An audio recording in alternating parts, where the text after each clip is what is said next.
The Xylos Collective had cataloged 412 sentient species across the galactic spiral. Their bioarchives were flawless, their assessments infallible. When their long-range scouts detected radio leakage from Sol 3, a blue-green world orbiting an unremarkable G-type star, they dispatched a first observation vessel, the Clarity of Reason, to assess suitability for integration. Initial scans were underwhelming atmospheric composition, nitrogen-oxygen mix, high reactivity. Surface gravity, 1.0 standard, barely adequate. Biosphere, chaotic, unstable, riddled with pathogens. Sentient lifeform, Homo sapiens. Physiology, soft tissue. Low bone density, inefficient thermoregulation, vulnerable to radiation, susceptible to thousands of microbial agents. Lifespan, 70-90 cycles. Combat capability, negligible. Frail, declared overseer Vrax, his chitinous mandibles clicking in mild disdain. A species that bleeds from a paper cut. They breathe oxygen, a corrosive gas that ages their cells with every inhalation. Their children are born helpless. Their elders decay before their eyes. They wage war over patches of dirt and abstract symbols. His second-in-command, Analyst Kale, nodded. They lack natural armor, venom, or even basic environmental resilience. Their planet is a storm-racked cradle of extinction events. They should not have survived their own ice ages, let alone developed spaceflight. The Xylos protocol was clear. Fragile species were either uplifted gently or quarantined for study. No threat, no urgency. But protocol did not account for what came next. As the Clarity of Reason entered low orbit, its atmospheric analyzers auto-activated, sampling trace compounds in Earth's air for cultural or industrial markers, standard xenosociological practice.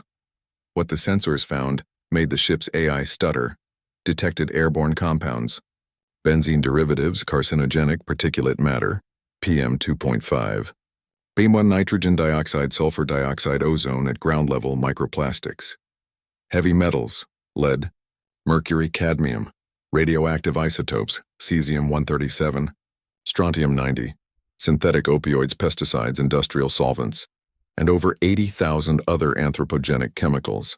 The list scrolled for minutes. Kale stared at the readout, his compound eyes flickering. This isn't just pollution. This is chemical warfare, and they're breathing it voluntarily. Vrax scoffed. Impossible. No species could endure such toxicity. Yet below them, cities pulsed with life. Millions walked streets thick with smog. Children played near factories belching fumes. Athletes ran marathons in air that would liquefy a Xylos lung in hours. Then came the real shock. Deep in the data stream, the AI flagged something anomalous, not in the air itself, but in the biological response of the humans. Despite constant exposure to mutagens, carcinogens, and neurotoxins, despite surviving nuclear fallout, oil spills, and industrial disasters, despite living in environments that should have sterilized them within generations, human DNA showed adaptive hypermutation signatures, not random degradation, targeted resilience. Their cells repaired radiation damage faster than Xylos biogel. Their immune systems recognized novel pathogens within hours, not weeks. Their lungs filtered particulates with mucus-lined efficiency that defied toxicology models. They're not just surviving, Kyle whispered, mandibles slack. They're evolving in real time. Vrax ordered a deeper scan, this time of human history. The archive unfolded like a nightmare. 12th century. 2 global wars fought with explosives, chemical agents, and firestorms. Millions died. Humanity rebuilt, stronger. 1st century. Climate collapse, pandemics, resource wars. Population surged past 8 billion. 2nd century. First off-world colonies established, on Mars, a frozen desert. On Titan, a methane hellscape. Humans thrived. 3rd century, they weaponized asteroids. They harnessed antimatter. They turned their own moon into a fortress. And through it all, they never stopped breathing their poisoned air. They don't avoid danger, Kyle realized, voice trembling. They live inside it. They breed in it. They laugh in it. Then came the final revelation, buried in encrypted military bands. The Xylos intercepted a training transmission from a human orbital defense platform. A young soldier, barely out of adolescence, was being tested in a vacuum chamber. No suit, no oxygen, just a neural implant and a countdown. Subject 734, a calm voice said. You have 90 seconds of consciousness in hard vacuum. Your mission: disable the drone before you black out. The soldier nodded. The air hissed out. For 87 seconds he moved, precise, focused, rewiring a hostile AI node with bare hands, blood boiling on his skin, eyes swelling from embolism. At 89 seconds he collapsed. At 92, medics revived him. He grinned through cracked lips. Did I pass? The Xylos bridge fell silent. Vrax's carapace paled to ash gray. They don't just endure suffering, they train in it. Suddenly a new signal pulsed from Earth. Not a broadcast, but a targeted ping. Encrypted but not hidden.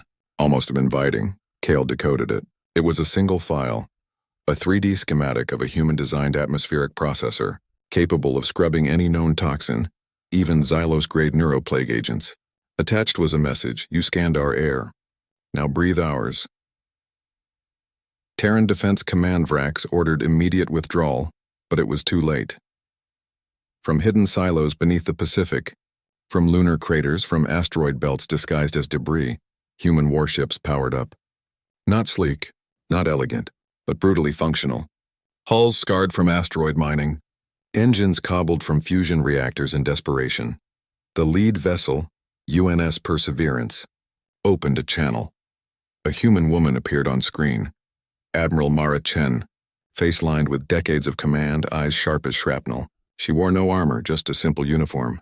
Behind her, a wall displayed real-time feeds: wildfires, hurricanes, protests, hospitals, schools, rocket launches. You scanned our air, she said, voice calm but edged with steel. So let's talk about frailty, she gestured to the screen. Our children are born blind to the stars, so we built telescopes. Our bodies break in vacuum, so we forged ships. Our air kills us, so we learned to clean it, and now we can clean yours. You call us frail. Good. Because frail things adapt, frail things fight, frail things refuse to die. She leaned forward. We don't conquer, we endure, and anyone who mistakes endurance for weakness doesn't live long enough to regret it. The Xylos ship trembled, not from weapons fire, but from the sheer cognitive dissonance. Vrax finally understood. Humanity wasn't a species to be catalogued. It was a force of nature, like supernovae, like black holes, like entropy itself, born in chaos, tempered in fire, breathing poison, and calling it home. He transmitted the Concorde's highest priority alert across the galaxy. Do not approach Sol 3 species designation. Homo sapiens threat level cosmic reason. They breathe hell. And call it air. As the clarity of reason fled at maximum warp, Earth's atmosphere swirled below, thick with smog, pollen, laughter, war cries, lullabies, and the quiet hum of 8 billion hearts beating in defiance of every law of fragility. And somewhere in Delhi, a child inhaled deeply, coughed once, then ran laughing into the monsoon rain, lungs full of the same air that had just rewritten galactic doctrine. For humanity had long ago mastered the ultimate paradox: to be frail and unstoppable